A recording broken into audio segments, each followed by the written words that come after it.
So let's take a look at this second student, this second case study. And we see this is a male student who's Caucasian and goes to a public school. And so, you know, this tells me that he's competing with other students going to public schools. In general, I think public schools tend to really help students who are near the top of their class really stand out as having been sort of, the theory is big fish in a small pond with students in a private school. Whereas in a public school, you really have to do a lot to really stand out. So that's sort of the context that I'll be thinking about. I don't know where this student is in which state, so that's something else I'd want to know. Let's look at the stats. This student has an unweighted 3.85 GPA, and that probably means that this student has a B, maybe 1 or 2 on their transcript. The weighted GPA shows me that this student's been taking, you know, AP classes. But again, by itself, just these stats don't tell me too much because I need to know where this student falls within their class. Ultimately, when I'd be reading applications, I'd be reading students according to school groups. So everybody from this high school, I'd be reading all at once so that I could get a sense of where this student falls in comparison to his or her peers. And if this were the only student applying from this school, I'd still want to know what the highest GPA is in the class so that I could have a sense of, is this student in the top 1%, top 5%, etc. So let's take a look at the APs. This student has 5s across the board. That's great. There's also a mixture between the humanities and the sciences, and that's nice to see. 3 APs sounds a little light to me, but again, I'd need to know more about how many APs this school offers. Maybe there are only 3, maybe there are 5, maybe there are 15.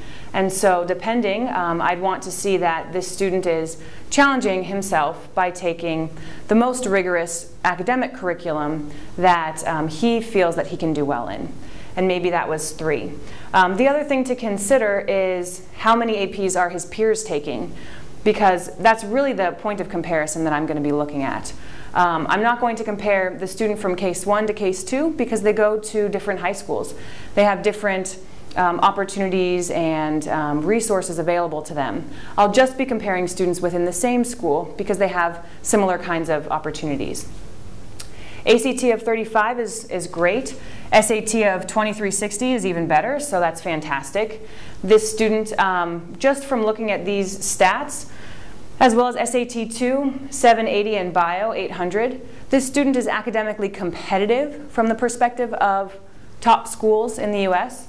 So that's good to see. I am a little worried that 3 APs might be a bit light, and the fact that this student has a B or 2 means that they may not be at the very top of their class. And so that's something I'd want to learn more about. That doesn't mean they're automatically disqualified or not considered.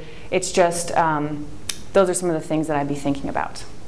So academically, this is a pretty interesting profile. Again, maybe a little bit light on the APs. If we look at the extracurricular activities, this student has a whole lot going on. This student is a student body vice president. And this is actually something that I would pay a lot of attention to. So there are different kinds of leadership positions that students can have within their school.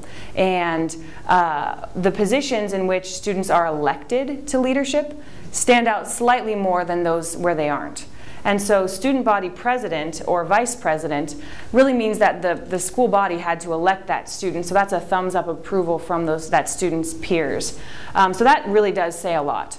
Especially at a public school. This student also is part of the International Help Club for 3 years, is president, so we've got leadership here again. They founded the NHS Club and is their VP for 2 years. Environment Help Club, also president, multiple years. FBLA, couple of years and president.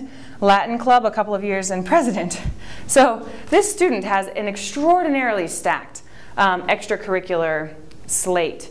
And what I first think when I see this is something seems strange.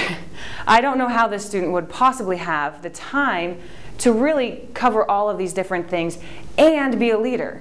So this actually raises a red flag to me because we actually have more information about this student, and the list goes on and on. So to me, this does raise a red flag because it's just next to impossible to be able to actually do all of these different things.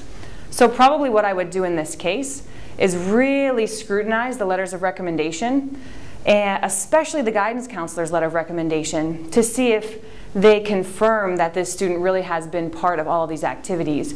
And if I still feel uneasy about it, I might even give that guidance counselor a call to have a conversation with them and find out, is this student as amazing as he would seem, especially from a leadership perspective. So that's one of the sort of red flags that I'd be considering. I also would want to know, this student founded the NHS club, and this is a club that a lot of high schools have. I don't know how new this public school is, but I would have assumed they would have had one already if it's a well-established school. So that's something that I would want to investigate more. But assuming all of this is true, this student has taken incredible leadership and initiative to found new organizations, has consistency, has been really involved in a lot of depth and also breadth. What I'm not seeing here is anything that this student might be doing outside of the classroom. So that's something that I would be considering.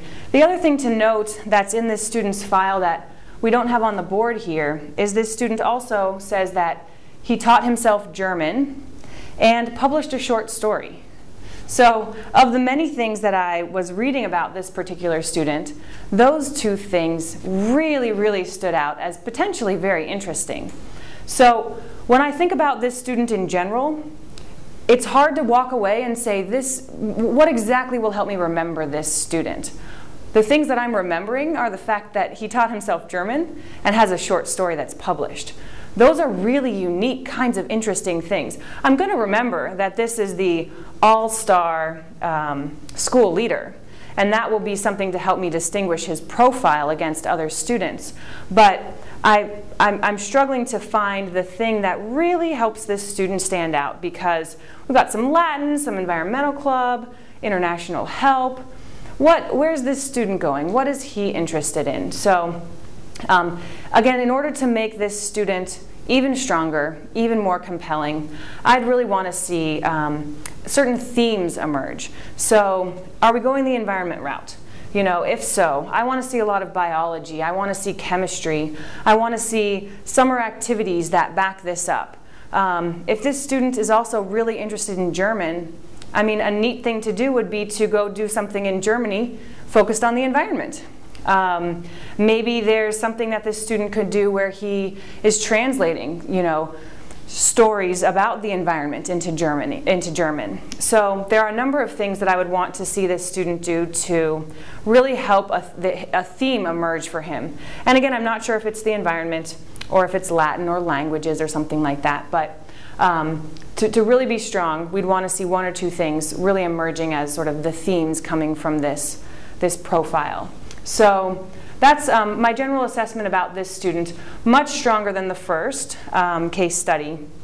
A couple of red flags, and I think this is something good to note, because students need to be careful how they present themselves. If they truly did all of these things, of course they should list them, but also know that, I mean, this is a huge time commitment. So that was one major thing I noticed. So let's move over to case study 3 and see what this student's all about.